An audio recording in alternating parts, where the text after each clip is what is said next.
Hi, this is Sir Feds, and welcome to another session on solving physics problems. So in today's video, I'll be solving problems regarding electric dipoles and continuous charge distribution. So the first two problems are all about electric dipole, and the last two problems will be about a continuous charge distribution.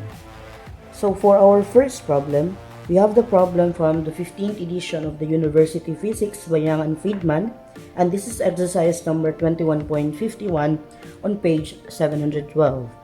So point charges Q1, which is equal to negative 4.5 nanocoulomb, and Q sub 2, which is equal to positive 4.5 nanocoulomb, are separated by 3.1 millimeter, forming an electric dipole. So the questions are: letter A, find the magnitude of the electric dipole moment. And then letter B, so the charges are in uniform electric field whose direction makes an angle of 36.9 degrees with the line connecting the charges. So what is the magnitude of this field if the torque exerted on the dipole has magnitude of 7.2 times 10 to the negative 9 Newton meter? So for this problem, we are given with the charges of the pair of electric charges on the electric dipole, which are Q1, which is equal to negative 4.5 nanocoulomb, and Q2, which is equal to positive 4.5 nanocoulomb. And these are separated by a distance of, these 2 point charges are separated by a distance of 3.1 millimeter. So when we have 2 point charges of equal magnitude but opposite signs and which are separated by a distance, then we have formed an electric dipole. And then accordingly, these charges or this electric dipole is subjected to a uniform electric field that makes an angle with the line connecting the two charges at an angle of 36.9 degrees. And accordingly, due to this electric field that is applied on the electric field, there is a net torque exerted on the electric dipole, which has a magnitude of 7.2 times 10 to the negative 9 Newton meter. So the questions again are: letter A would be, you have the electric dipole moment, so the magnitude of the electric dipole moment, so and that is given by P. And then on the other hand, we have the magnitude of the electric field to which this dipole is subjected, so you have E in this case. So for our first problem, for letter A, so we have the equation in letter A, which is simply P is equal to Q times D. So since we are only looking for the magnitude of the charge, of the electric dipole moment, so we simply have the equation Q times D. And from the equation, this is now equal to, you have the charge of the electric dipole, which is 4.5 times 10 to the negative 9 coulomb, times the distance separating the two charges, which is 3.1 times 10 to the negative 3 meters. So the magnitude of the electric dipole moment is equal to 1.40 times 10 to the negative 11 coulomb meter. So in terms of the magnitude of the electric dipole moment is this one. You have 1.40 times 10 to the negative 11 coulomb meter. But when we are asked for the direction, remember that the electric dipole moment would always point from the negative charge to the positive charge. However, in this problem, we're not given with the actual position of Q1 and Q sub 2. So just remember that the direction of the electric dipole moment would always point from the negative to the positive charge. So this is the magnitude of the electric dipole moment. And then for letter B, the electric field, for the electric field of that these charges are subjected to. So remember, you have a uniform electric field in this case. So we have the equation. So you have the torque is now equal to the Q times E times D. And then you have a sine theta. However, from the previous equation, that the electric dipole moment is simply equal to Q times D, meaning to say the torque would then be equal to P times E, and then you have a sine theta. So from this equation, if we are to find the value of the electric field or the magnitude of the electric field, this then gives us torque over the magnitude of the electric dipole moment times sine theta. So we have 7.2 times 10 to the negative 9 Newton meter divided by P, which is 1.40 times 10 to the negative 11 coulometer, and then we have sine of the angle 36.9 degrees. So the magnitude of the electric field that this, or uniform electric field that these charges or this electric dipole is subjected to is equal to 859.61 Newton per coulomb, or approximately 860 Newton per coulomb. So this is the magnitude of the electric field that these charges were subjected to. Okay, so for our second example, so the problem is found from the 4th edition of the Physics for Scientists and Engineers with Modern Physics by John Colley, and this is problem number 62 on page 678. So in this problem, a dipole consists of charges positive E and negative E separated by 0.68 nanometer. So it is in a uniform electric field of E, which is equal to 2.2 times 10 to the 4 Newton per coulomb. So the questions are: letter A, what is the magnitude of the dipole moment? Then letter B, you have what is the torque on the dipole moment when it is perpendicular to the field? And then letter C, what is the magnitude of the dipole when it is at an angle of 45 degrees to the field? And letter D is that what is the work done required to rotate the dipole from being oriented parallel to the field to being anti-parallel to the field. So for our second problem, we have now the charges which are positive E and negative E. So the positive E and the negative E are the charges of the proton and the electron. So positive E for proton and negative E for proton. So which is, we have that as, you have positive E equal to 1.602 times 10 to the negative 19 coulomb, and you have negative E, which is negative 1.6 times 02 times 10 to the negative 19 coulomb. And accordingly, these two charges are separated by a distance of 0.68 nanometer.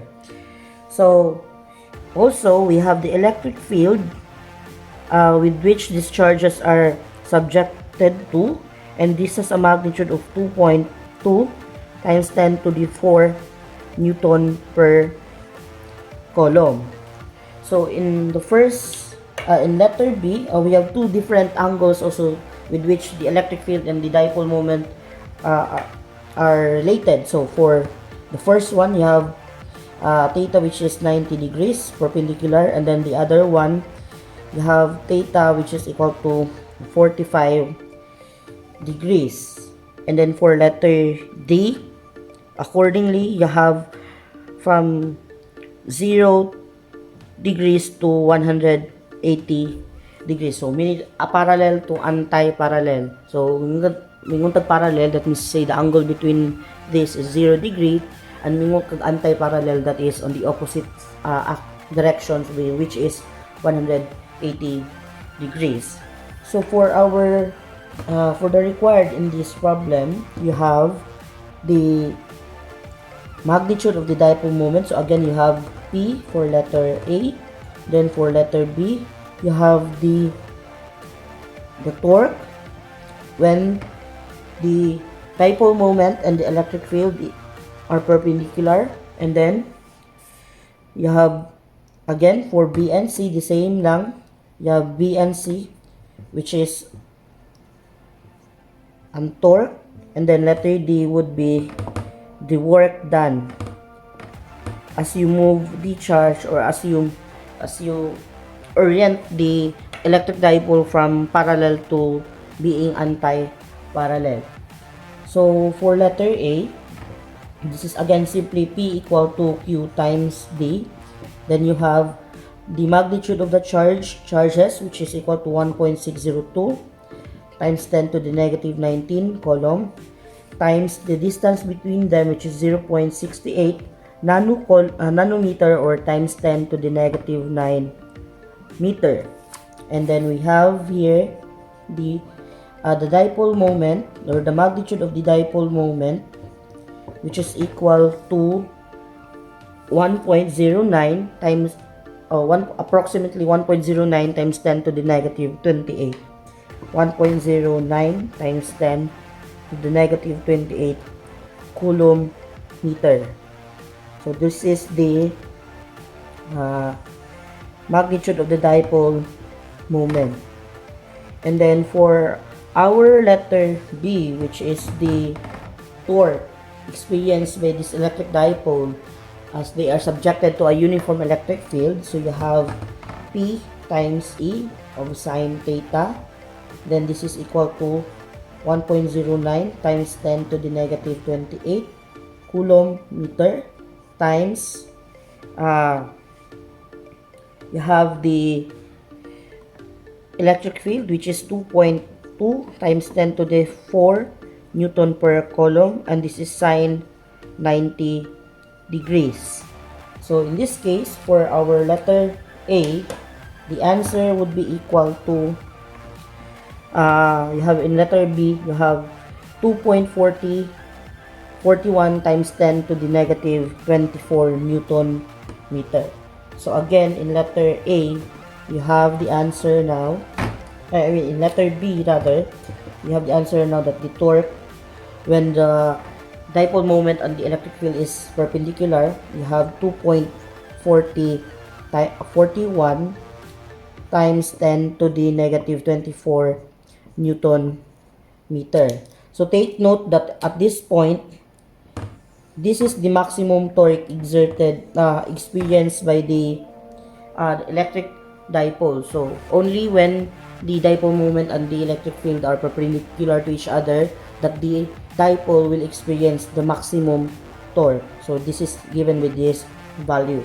On the other hand, on the other orientation, more likely lesser ang value sa torque na ma-experience sa dipole moment. So for example, in letter C, for theta equal to 45 degrees, so you have the torque again with the same equation.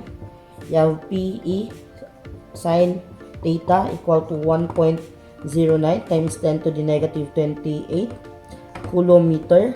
Then you have 2.2 times 10 to the 4 Newton per coulomb, and sine of 45 degrees.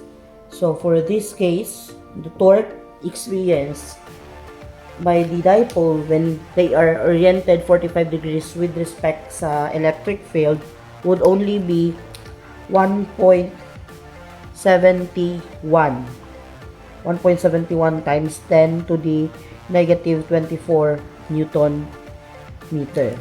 So this will be the torque experienced by the electric dipole when they are at 45 degrees with the field. So as I said a while ago, so ang letter B ang may pinakadakong answer since they are perpendicular to each other. So the torque is the torque experienced by an electric dipole is the cross product of the electric dipole moment and the electric field. So by definition of the cross product would always have a maximum answer if the two vectors the dipole moment and the electric field would be at perpendicular to each other, or 90 degrees with respect to each other. So you have that one.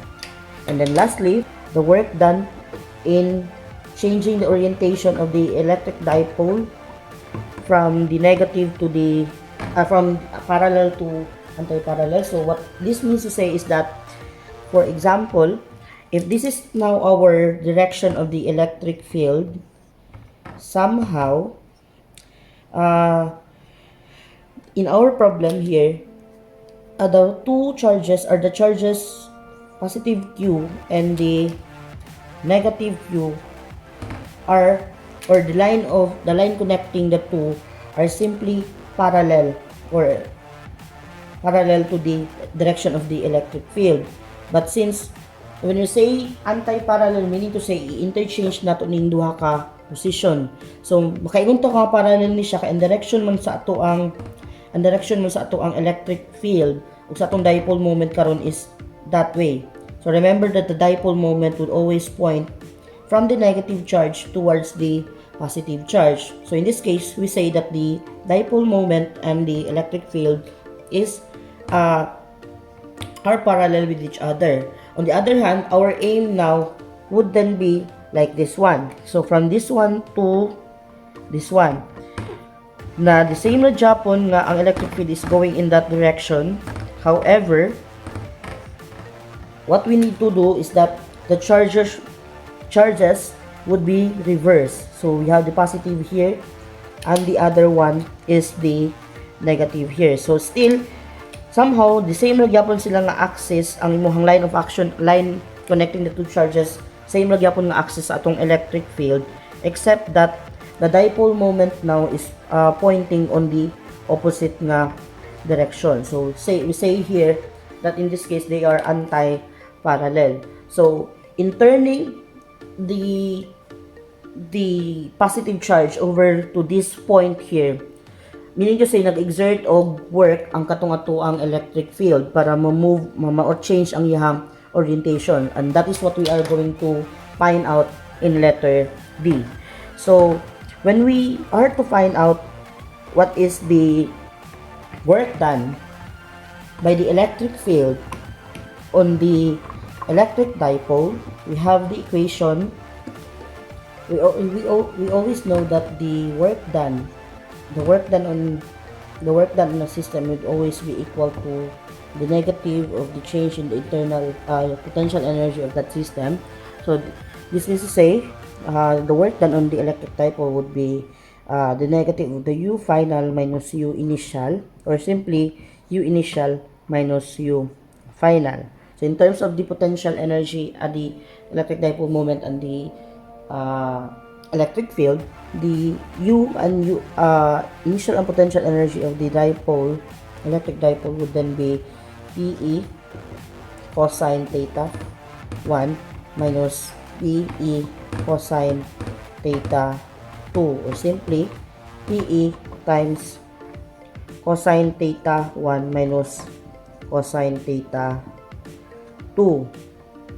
So substituting our values for the P and E and the theta, we have the P, which is equal to 1.09 times 10 to the negative 28 coulomb meter, and then the electric field, which is 2.2 times 10 to the 4 Newton per coulomb, and then you have cosine of 0 degrees.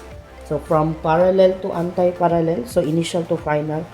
So cosine theta 1 minus cosine theta 2. So this is cosine 0 degrees minus cosine 180 degrees. Note that cosine 0 is 1, and then on the other hand, this is negative 1. So you have 1 minus the negative 1. This is now equal to 2. So that would then be 2 times this whole quantity, giving us that work would be equal, or the work done in changing the orientation of the electric dipole from being parallel to anti-parallel would give us, or would require 4.81 times 10 to the negative 24 joules. So take note that in our previous answers sa letter C and letter D, we are looking for the torque.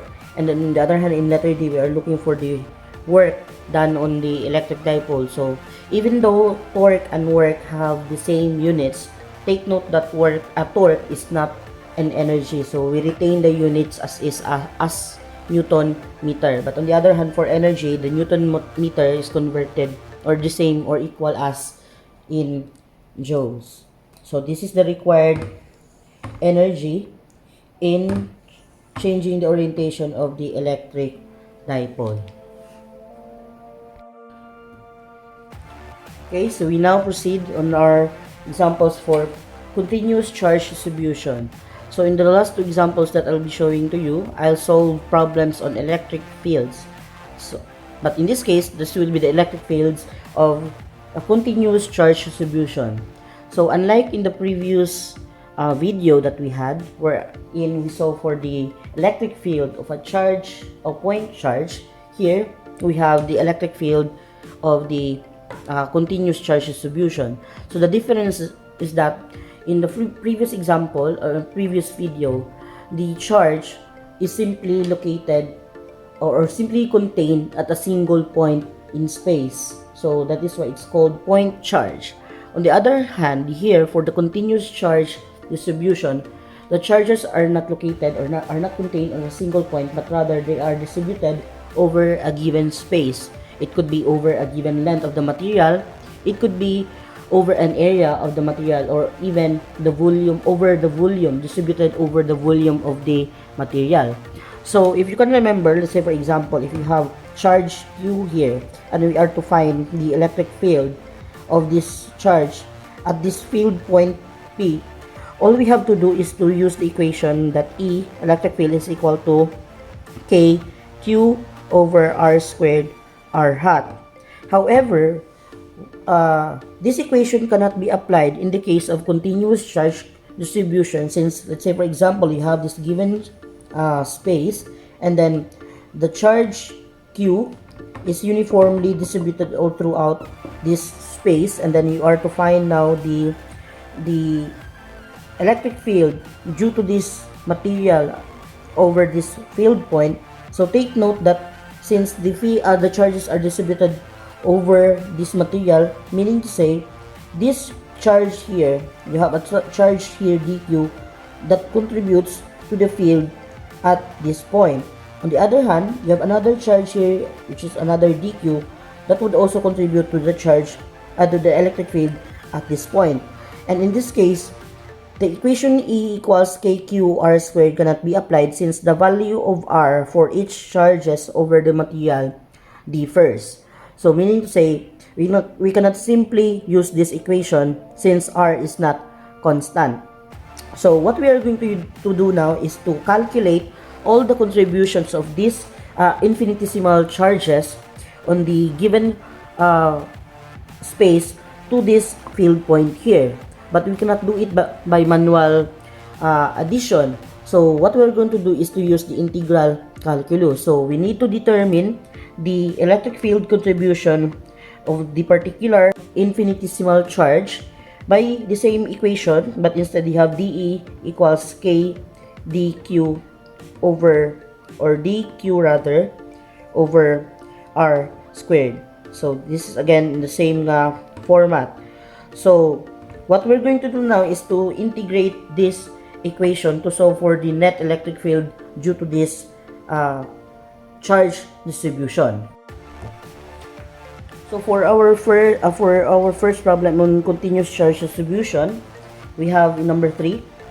This is from 15th edition of the University Physics by Young and Friedman, exercise number 21.50 on page 712. So a straight non-conducting plastic wire 8.50 centimeters long carries a charge density of 175 nanocoulomb per meter distributed over a uniformly along its length. So it is lying on a horizontal tabletop. So find the magnitude and direction of the electric field. this wire produces at a point 6 centimeters directly above its midpoint. And then letter B, if the wire is now bent into a circle lying flat on the table, find the magnitude and direction of the electric field it produces at a point 6 centimeters directly above its center. So for this problem, number 3, we are given with the length of the wire, which is 8.50 cm or 0.085 meters. And then we have the charge density or linear charge density lambda equal to 175 nanocoulomb per meter. So remember that charge density is always equal to the charge over the length. So for the linear charge density, so for this case, you have lambda, which is equal to the total charge on the material over the length. Or in terms of the infinitesimal charges, this would be dq over dl.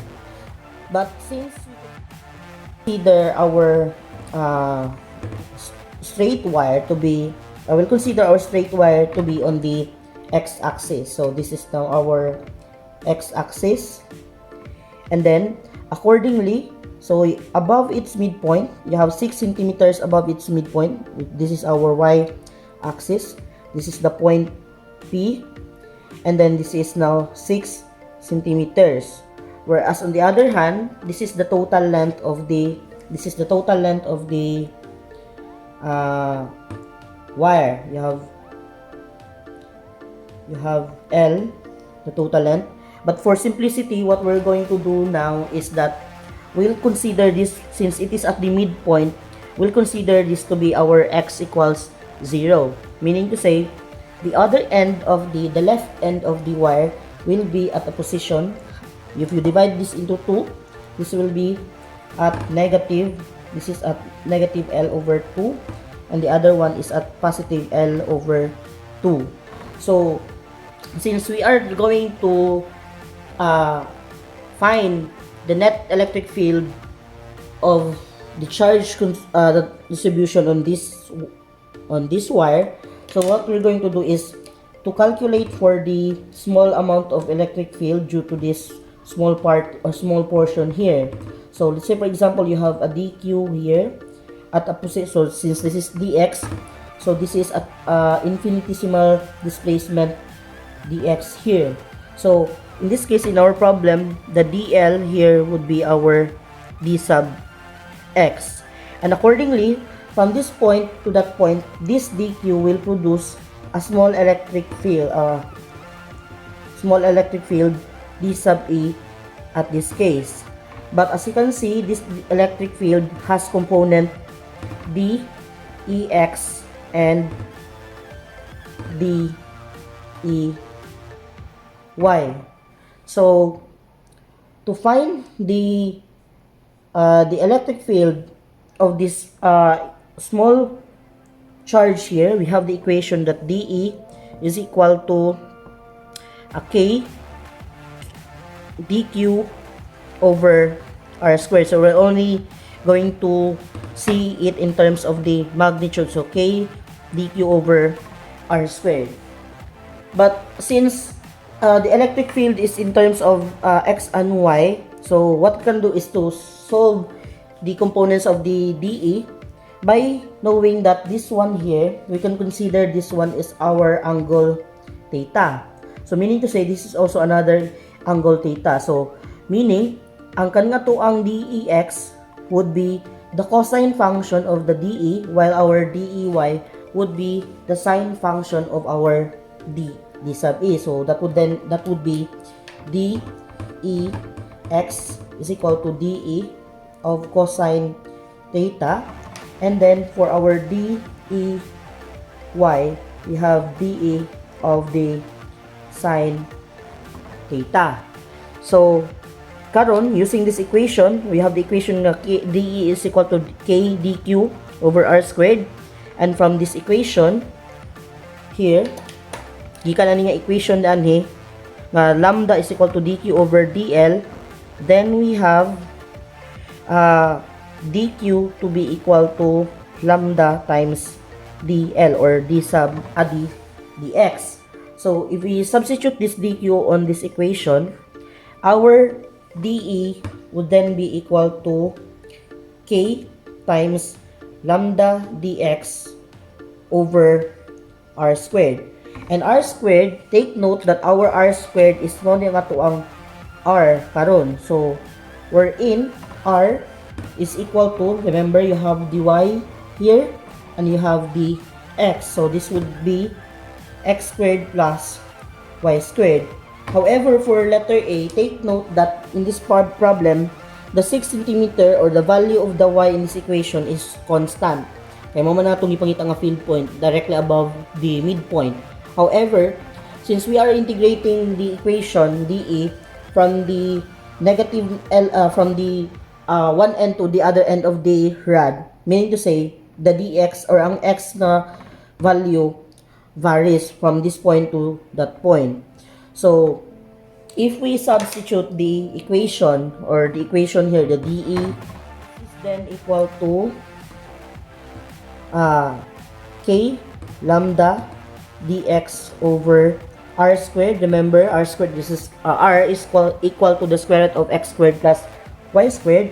So r squared would be x squared plus y squared.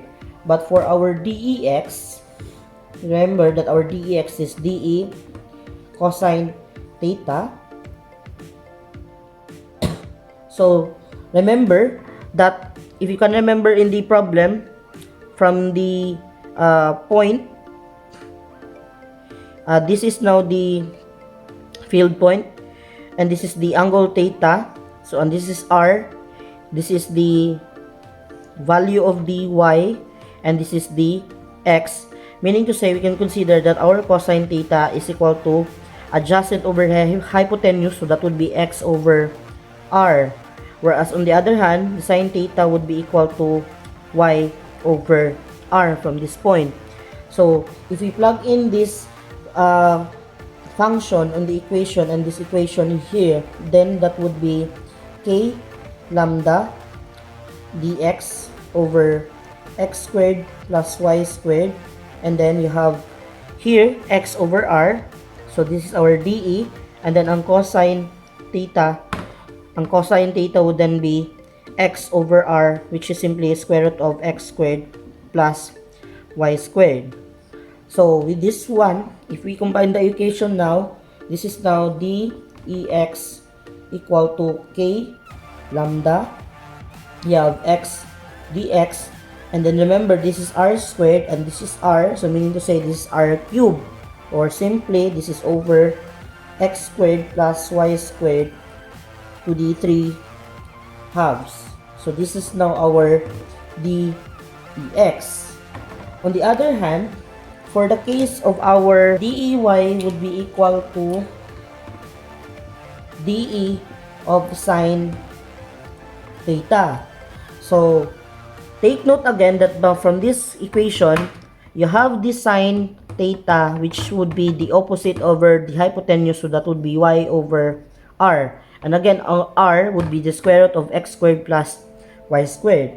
So what would happen would be the same dE. This is k lambda dx over x squared plus y squared times the sine theta, which is y over r, which is the square root of x squared plus y squared. So that is what we have here for the dEy. So may tabo na pud karon sa atong dEy nga equation would be, we now have equal to k lambda y dx over x squared plus y squared times 2d 3 halves. So nanakta equation karon sa ato ang kinaamay components ang atong electric field ato nga point from that infinitesimal charge on the wire. So these are the components. So mo ang mga components sa iyang electric field. So katong dx ganina nga k lambda x dx over x squared plus y squared to the 3 halves, and the dEy, which is k lambda y dx over x squared plus y squared to the 3 halves. So karon ang atong buhaton karon is ang length man sa atong wire is from the negative L2 to L2, or that is simply 0 to L. So i-integrate nato ning atong duha ka equation from left end to the right end of the wire. So we now have the equation. For example, ang nahon nato ang DEX. For the DEX part, we have the equation DEX again, which is now equal to K lambda x dx over x squared plus y squared to the 3 halves. Now remember, so if we take the integral of this equation, right side and left side, so we now have EX, and this is integrated from negative L over 2 to L over 2. So as I've said, over the whole length of the wire. So remember, as I've said ganina, dili constant ang ato ang value sa X. Mag-vary siya from the left end of the wire to the right end. Ang constant lang dari is ang kaning Y. So meaning to say, magpabili ning equation, ang sulod sa integral nga equation ang atong X, ang magawas lang nato nga constant is kaning K, and then ang lambda, kay constant man itong charge density. So this is K lambda, integral of x dx over x squared plus y squared to the 3 halves from negative L over 2 to L over 2. Now, note that this kind of integral nga na kay x dx over x squared plus y squared to the 3 halves, ang equal o integral ani nga equation is equal to negative of 1 over square root of x squared plus y squared. So mo ni nga to ang answer ani for this problem, or for this integral, mo ni ang atong equation. So for the derivation, I'll just show you here yung sa nato na pagkuha ning equation nga negative 1 over the square root 1 over the square root of x squared plus y squared. So this is the solution for the derivation of this integral. So using this integral now on this equation, our this means to say now nga kani siya, this is then equal to k times lambda, and then you have to multiply that from negative of 1 over square root of x squared plus y squared from L over 2 to L over 2. But kung manotice na to, di ba, if we substitute, kay ang x man ang mag-vary di ani, so sa x man nato i-substitute, since kung atong i-substitute ning negative L over 2, so dapat ang hitabo man ni kani siya, kani or kaning L over 2 i-substitute ni mo diri minus ang kanina sa substitute ni mo diri sa equation. So since naka-squared naman ni sila diari sa sulod sa equation, meaning to say ang terms ng 1 over square root of x squared plus y squared, whether it is L over 2 and negative L over 2, is just the same. So that means to say nga ang ato ang EX would be equal to 0. And that is true. This is equal to 0 kay makita man pud nato nga sa katong wire, diba, sa said ganina, this is here the small amount charge dq, and then at this point P here, at this point na siya yung ma-produce na DE, which has DE X and DEY. But remember, let's say for example, nani siya sa position nga L, negative L over 2. And in the same way, kanipon siya dari kaninga portion, nani siya sa L over 2. At an equidistant from the midpoint of the wire, kanis lang duha nga charge portion, kanisi DQ yapon. The same way, mag-create yapon ni siya og another nga DE diadto, but you see, naagya po yung DE padulong DEY diadto. Ang isa is DEX. What would happen then is that kaning DEX niya o kaning DEX is opposite man ang ilang direction, meaning to say mag-cancel out na sila. But ang DEY, way may tabo sa imong DEY kay pareha man sila og direction. So may tabo mas ma-add panuon ang imong value sa DEY. So mo nang diyan sa ato ang integration sa ato ang DEX, the overall contribution of the charges on the wire would equate to 0 along the x-axis. Meaning to say, ma-cancel out ratanan ng ilang contribution with respect sa x-axis. So, makita na to diri nga ang mabilin is kato na lang DEY. So, we have the equation for the DEY, which is now DEY equal to K lambda y dx over x squared plus y squared to the 3 halves. So, in the same way, remember that the value of y is constant. Bali, ang y, mamali nga itong gikan sa midpoint padulong sa field point. So, pwede na ito ni magawas kung ato ni integrate ang ato ang DEY, ato ni integrate, then we have EY. Pwede nito ma-factor out ang y appeal sa k o lambda. So, this k lambda y, and you have the integral of dx over x squared plus y squared to the 3 halves. And again, this is integrated from negative L over 2 to L over 2. So, also, from the table of integral, note that the function or the integral of dx over x squared plus y squared to the 3 halves is given by this equation. You have 1 over y squared, or simply this is equal to x over y squared times square root of x squared plus y squared. So over mo na din ang ihang integral ani nga equation. So for the derivation of this equation, you have this one, so you can study this one. So by applying this answer now onto the equation or on the integral, then what would we have here? Then be equal to k lambda y, and then you have x, and then you have y squared, square root of x squared plus y squared, and this is integrated from negative L over 2 to L over 2.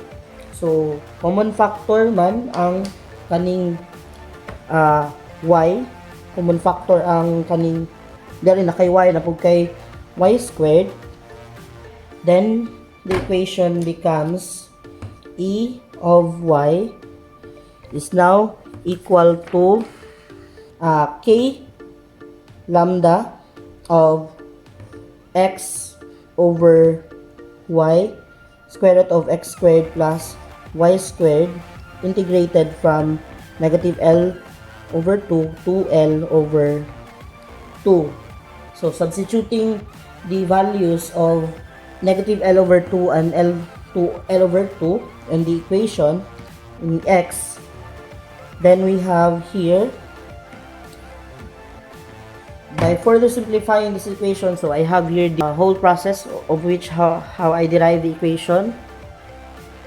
So the final equation for this one would be EY is now equal to 2k lambda over y times the term L over square root of L squared plus 4y squared.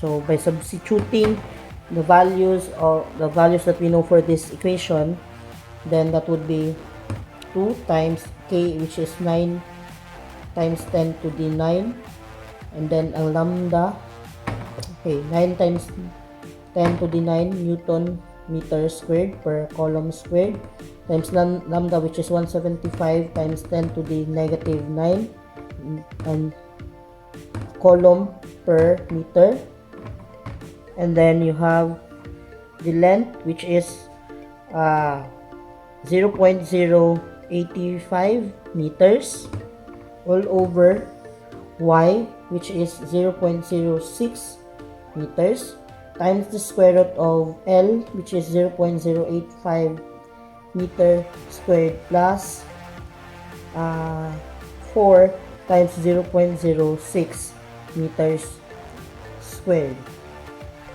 So, in this case, our E sub y would result to 3.03 times 10 to the 4 Newton per coulomb. So, this is the electric field, the overall electric field due to this line of charge.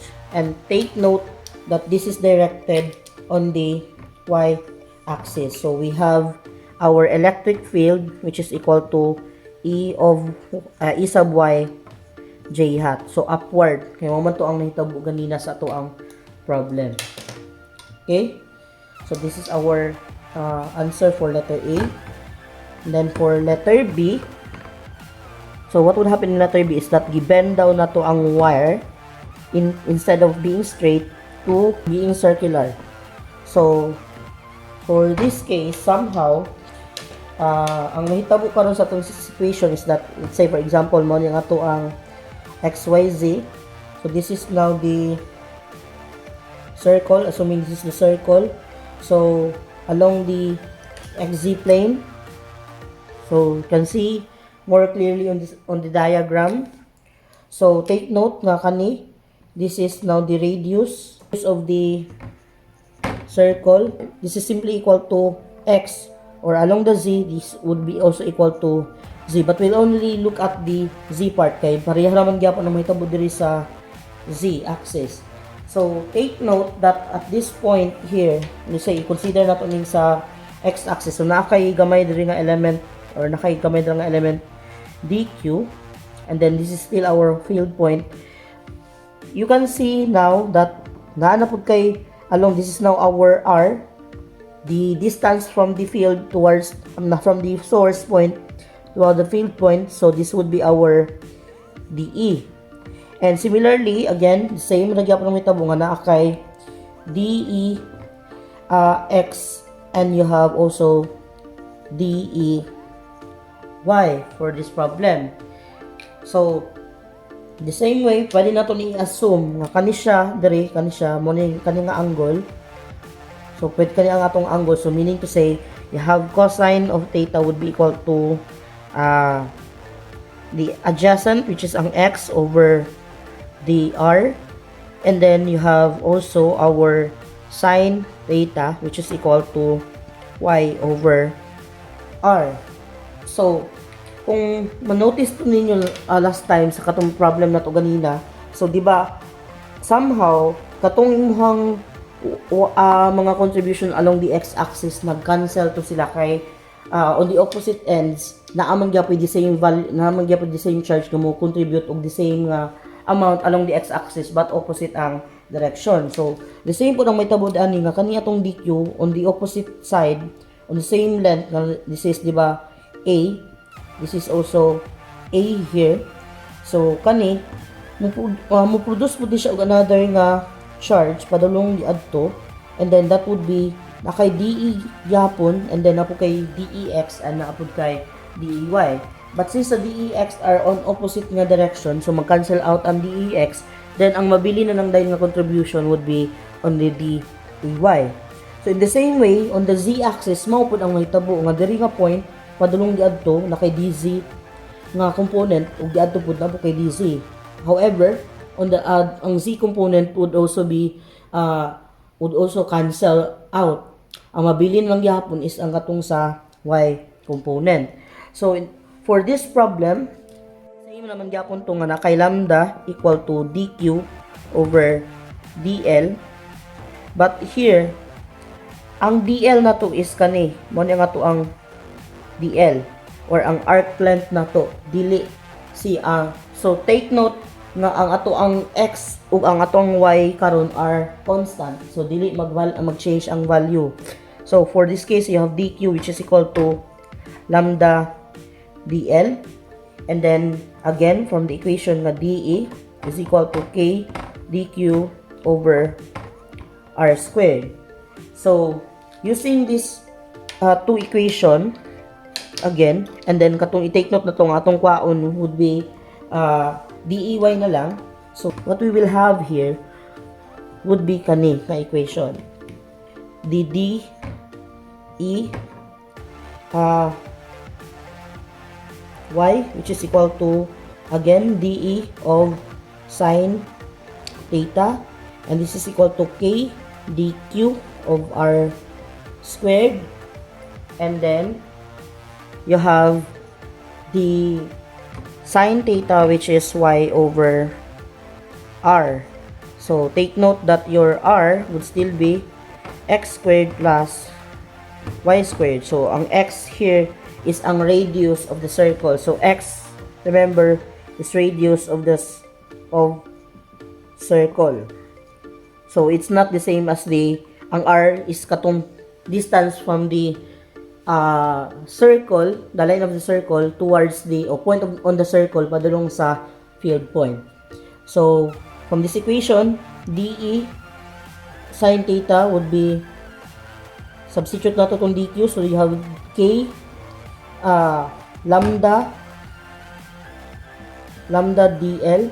So remember, ang atong integrate diri, ang DL is ang length sa imong circle, dili ang x or dili ang y, kay fix man ni silang duha. This is 6 centimeters, and then ang x, remember, ang x here would be, since ang circumference nato, circumference sa circle is equal to L, then you have L, which is equal to 2 pi x. So mo man nga to ang radio. So makuha na to ang x di anhi gamit ani nga equation.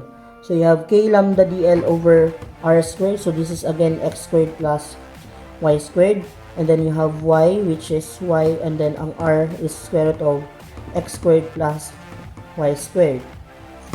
So with these two equation combined, gihapon na to, common nila. So what we are left would be K lambda y of DL over x squared plus y squared to the 3 halves. And take note that this will be integrated from, so over the total length of the circle. So the total length of the circle is 0 to L. So ang L is kaniman siya. So you have here 0 to L, and then that is K lambda y DL over x squared plus y squared to the 3 halves. But the values y and x are constant, meaning to say pwede ra jud nato na siya magawas. So ang may tabo sa equation is simply EY. This is now our EY, and that would be factor out tanan. This is K lambda y over x squared plus y squared 3 over 2. Factor out nato ni siya kay constant man ang x ug ang y. So ang mabilin lang is integrate nato ang DL from 0 to L. So which is simply kani siya nga equation K y K lambda y times L over x squared plus y squared 3 to the 3 halves. So mo din yang ato ang atong equation karon for the EY. So as I've said, our E here, the E is simply equal to EY j hat. So pasaka naman gyapon siya. So by substituting our answers or our values on the equation, kani nga equation nato dire, this is 9 times 10 to the 9 Newton meter squared per column squared. Then lambda is again 175 times 10 to the negative 9 column per meter. And then you have y, which is 0.06 meters. And then ang L is 0.085 meters. Ang L is equal to 2 pi x, meaning to say x would be equal to L over 2 pi. So by this equation, this is now equal to, ang x is 0.085 meters over 2 pi squared plus 0.06 meters squared, and then raised to the 3 halves. So from this value, our L, or ang atong electric field now would now be equal to 3.45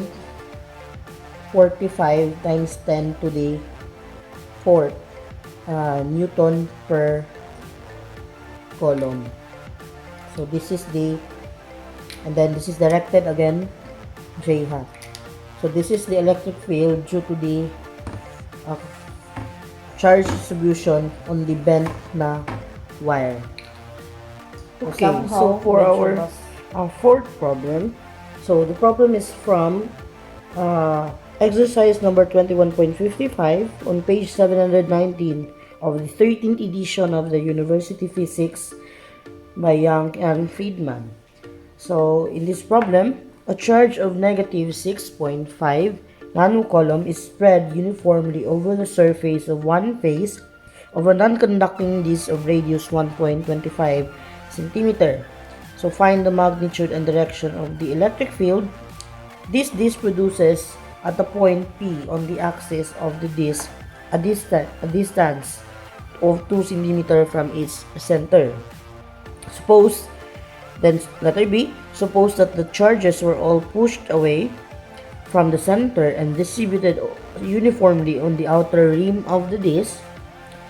Find the magnitude and the direction of the electric field at point P. And lastly, for letter C, if the charge is brought to the center of the disc, find the magnitude and direction of the electric field at point P. So in our fourth problem, we have here the given total charge on the disc, which is Q equal to negative 6.25 nanocoulomb. And then we are also given with the radius of the disc, which is equal to 1.25 centimeter. Now, accordingly, we are to find the value of the electric field at the point P, X, which is equal to 2.0 centimeter from the on the axis of the disc. And then, since in this problem, the charge is uniformly distributed over the area and not over the circumference, meaning to say we have a surface charge density. So unlike on the previous problem number 3, that the charge is uniformly distributed over the length, so you have a linear charge density for that case, which is charge over length. Here in this fourth problem, the charge is distributed over the area or the surface of the disc. So you have a surface charge density given by the sigma, and that is again charge over the area, and the area of the circular disc is 2 pi r squared. So you have Q over pi r squared. We'll consider the infinitesimal charges that is on the disc, and in this case, our area nga itong i-consider karon di ani nga na ang atong charge density would be the concentric circles from the center of the disc towards the rim of the disc. So ang mahulog in terms of the infinitesimal charges and infinitesimal area on the disc, you have the sigma, which is equal to dq over dA. So for a small amount of charge q over a small area, this would be dq, and in that case, diba, ang dA would be ang total length sa imong concentric circle times ang ikatong width sa imong concentric circle, and that would be simply the derivative of this area pi r squared. So you have 2 pi r times dr. So by this one, our dq will then be equal to the sigma of 2 pi r dr, or simply 2 pi sigma r dr. So going back on the dE, you have dE which is equal to dq over r squared. But take note nga kaning na r squared na to diri, this is the distance from the concentric circle towards the failed point. Whereas on the other hand, ang r na to nga 1.25 cm is the radius of the concentric circle from the x-axis or from the origin. So meaning to say, these are not the same nga quantity. So for us nga dili malibog sa duha ka kuan, dito mo confuse ato ang pag-solve, we'll change this one to another variable and let's say this is L squared. So, ang L would then be gikan sa katong imuhang circle. Okay, as you can see in this figure, di ba? Ang kaning ato ang R is simply gikan sa aning origin padulong dito sa any point in the circle, which is either on the y-axis or on the z-axis. But ang ato ang L is from the XZ plane mismo kung naglahi ang imuhang circle padulong sa x nga 2 cm. So meaning dili jud ni equal ning r squared na to diri ganina o gani nga r. So mo nang ilisa nato ni as L squared. So what would happen if we by substituting the dq in this equation, this would then be k times 2 pi sigma r dr all over L squared. But again, if you try, as you can see on this representation, the L is simply this one here, ang squared sa imong radius sa imong circle plus ang kaning x point or x squared. So meaning to say this is now equal to r squared plus x squared. So take note nga dian sa equation na to, ang constant lang diri is ang kaning k pi sigma and the x squared. Ang r na to is mag-vary since ang atong gi-consider nga infinitesimal area is the concentric circle. So nag-vary ang iyahang radius from the center.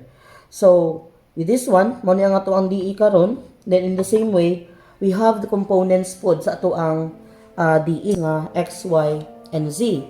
But with the same explanation as we had from the previous nga problem, the components along the z and y would cancel out. Okay, remember at every point in the circle naman siya opposite nga part, which is mo-produce og the same component sa y or sa z but on the opposite nga direction. Meaning to say, sumatotal ana ma-zero gyapon ang atong component along the along the z axis. So ang mabilin nga component is towards the x axis or along the axis of the disk.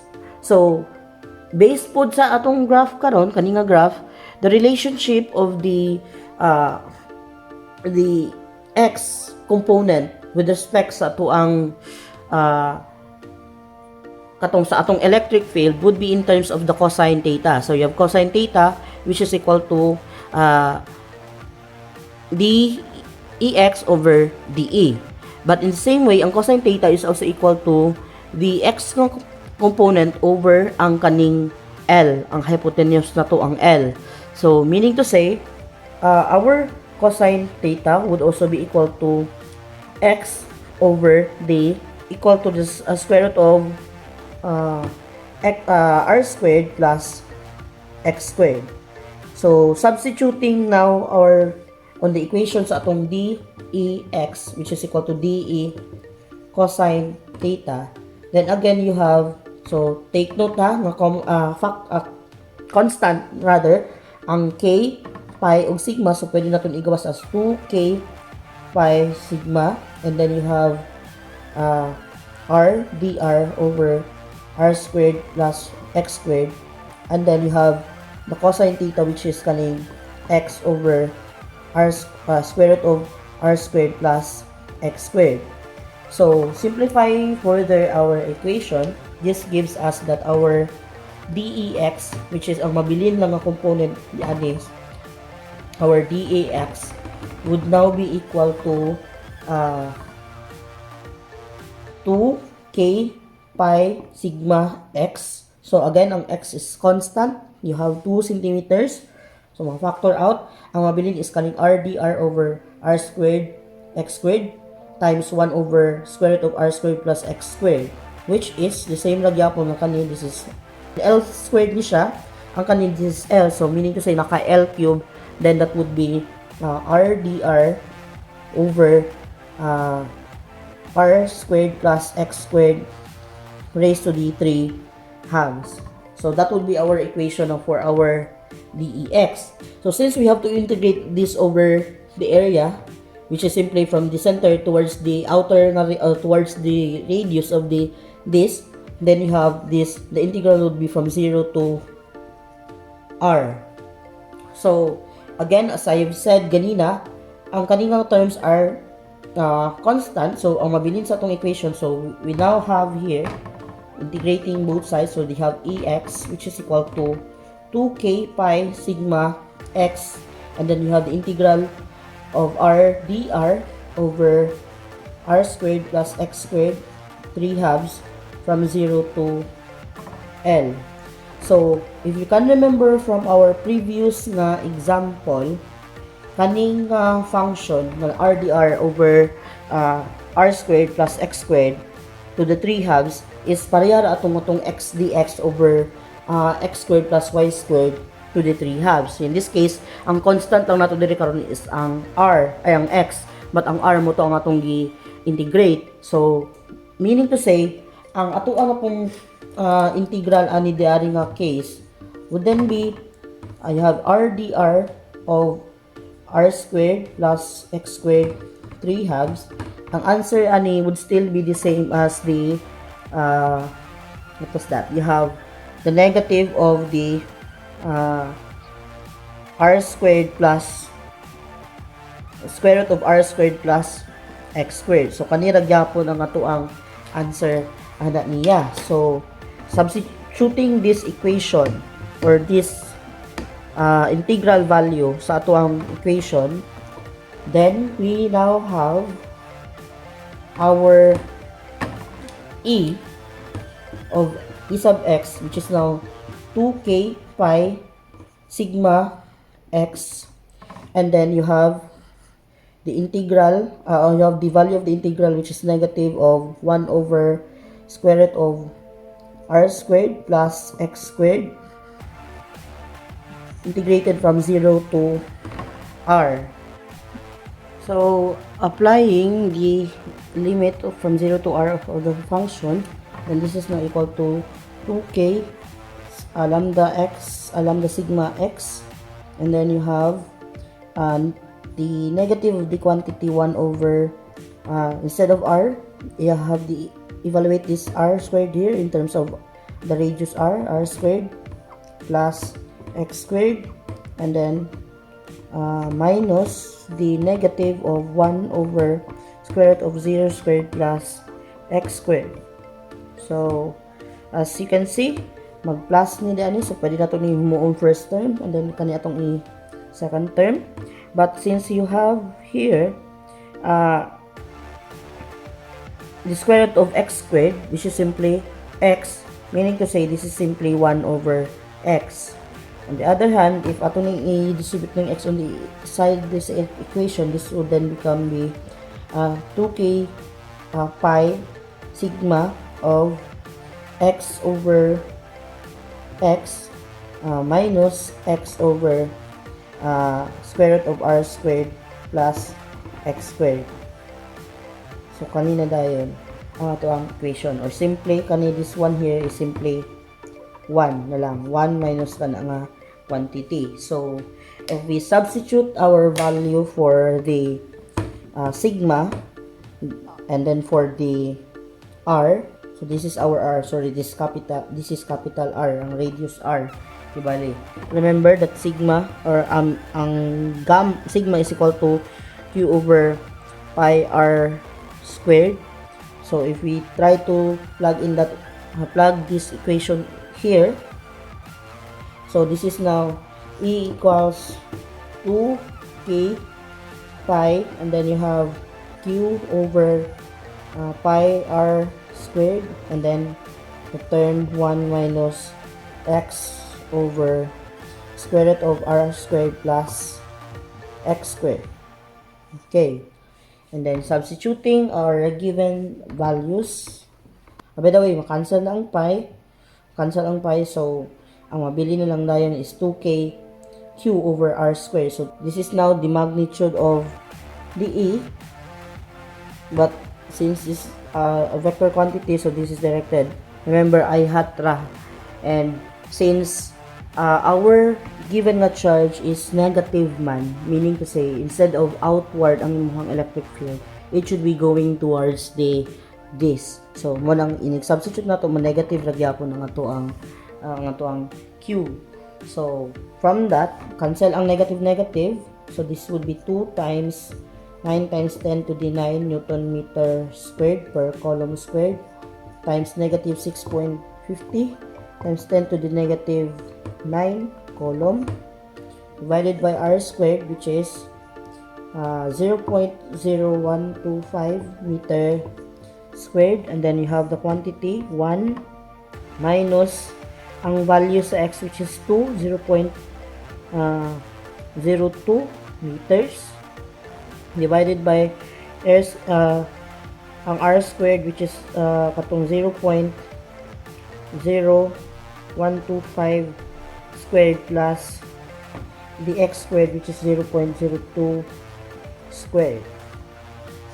Okay, so with that, the electric field due to this at a point 2 centimeters would be equal to 1.14 times 10 to the negative to the 5 Newton per column. So again, this is 1.14 times 10 to the 5 Newton per column. And remember that this is negative, so this is negative, or this is equal to negative I hat, or simply towards the this. So diyan sa atong problem mong good, i-assume na to nga ang x equals 2 cm is to the right of the this. But in a way, if ang x equals 2 cm is to the left, the answer would be positive. So meaning to say, padulong gyapon sa this ang ato ang direction sa electric field. So this is now for our letter A. So you have 1.14 times 10 to the 5 Newton per column. And then in letter B, remember nga sa letter B ng question is that suppose that the charges were all pushed away from the center and distributed uniformly on the outer rim of the disk. So what would then be the magnitude and direction of the electric field at point P? So for this problem, ang nitabo, this is already a ring charge. So which is similar to our problem number 3, letter B. So kay wala na may moral mo siya na wala na kay charges katong from in between sa center ug sa katong sa radius, meaning to say ang charges is naa lang dito sa radius mismo nag-reside. So mura na siya og ma-consider nga length distribution sa imong charge. So dili na sa area na na-distribute ang imong mga charges. So which is kung circle naman lang siya, di naman siya this jud ang atong i-consider, then ang mahitabo karon is katong the same ra gyapon na equation ang ato ang gamiton. So that would then be for letter B. Again, our along the x-axis, so this is along the x, so E of x would be k lambda x times this is 2 pi r all over x squared or r squared. This is now r squared. This is r squared plus x squared to the 3 halves. So mo na pud ang ato ang equation karon. So same lang ang katulang ganina atong gigamit kay naman sa y ang ato ang point of field point kanina mo nang kani y ni siya, y pud ni siya, then i-consider na tong ang radius is ang x. But now we consider the radius to be r, and then ang atong field point is ang x na dayon.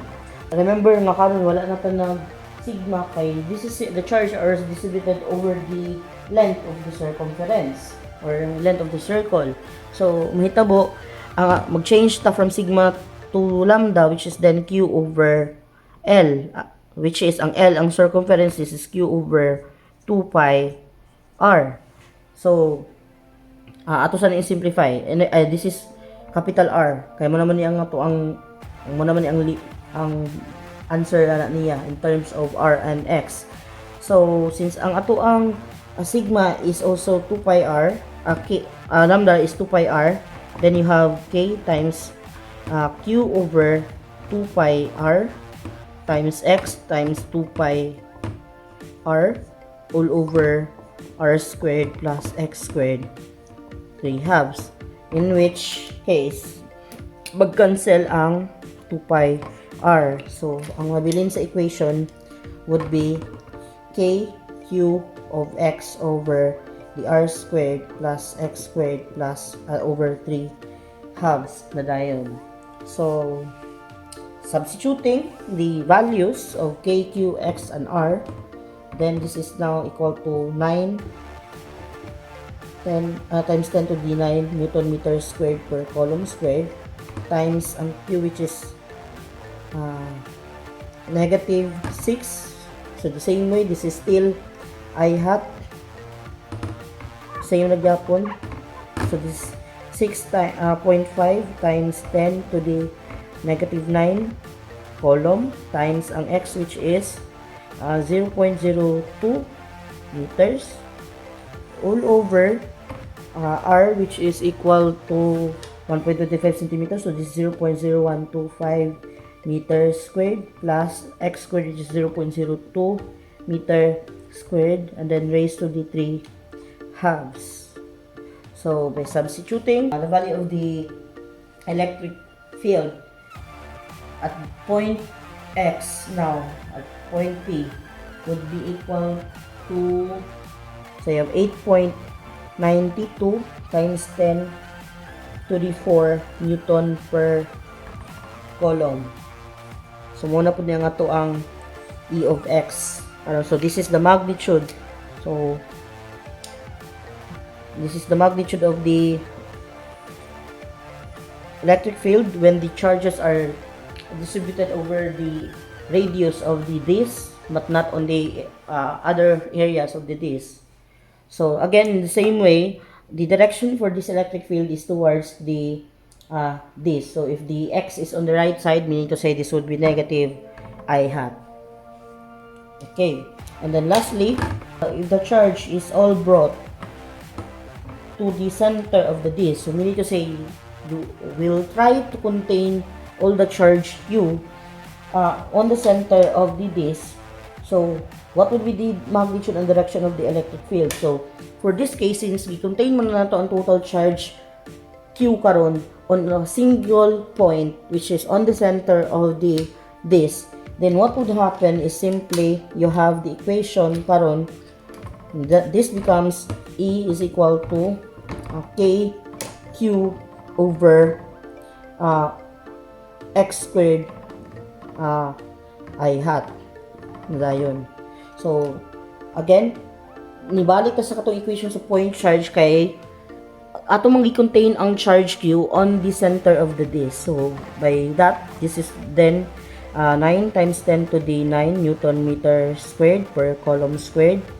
This is negative 6.50 times 10 to the negative 9 column all over X squared, which is a distance from the center of the disc, which is simply at the origin to the X point, so which is 0.02 meters squared, and this is now I hat kay mo man ang direction sa source point padung sa field point. So with that, the E for this case, this is 1.46 times 10 to the 5 Newton per column. So again, this is negative I hat. So negative the anhi, this is negative again since we consider that X is on the right side.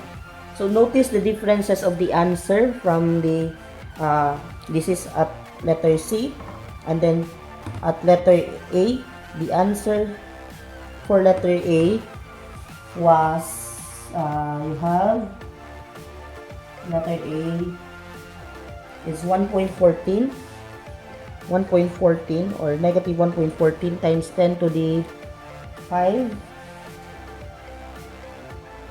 times 10 to the 5 Newton per coulomb. Then ang E at point B would be equal to 8.92 times 10 to the 4 Newton per coulomb I hat, and this is again negative. Okay, so how do we interpret this answer? So we have kani ang point at C, the charges are located basically on the center of the disc, and then as a A, it is uniformly distributed from the center towards the radius or towards the rim of the disc. And for letter B, the charge are simply on the outer part of the disc, which is on the dito lang sa yang radius. So walay charge nga naa sa ubang area. So based on the balik ko na to tong equations, general equation nga E is equal to KQ over X squared. So meaning to say, di ba, since the same naman ang charge na to nga negative 6.15 nano coulomb, meaning to say, ang magmatter karon is ang ilahang distances from the field point.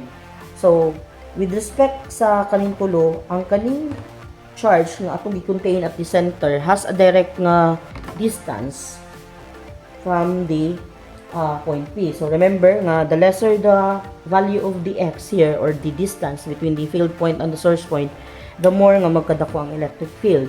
And in this case, ang charge nga atong gi-contain at the center has the smallest distance between the three. So munang siya ang may pinakadako nga magnitude sa electric field. So 1.46 times 10 to the 5 Newton per coulomb. So di siya questionable kay siya ang pinakaduol, which is 2 centimeters lang. And then on the other hand, between the two, between point A and point B, letter A and letter B, sa letter B manggod, ang tanang charge na to is more nga nilayo.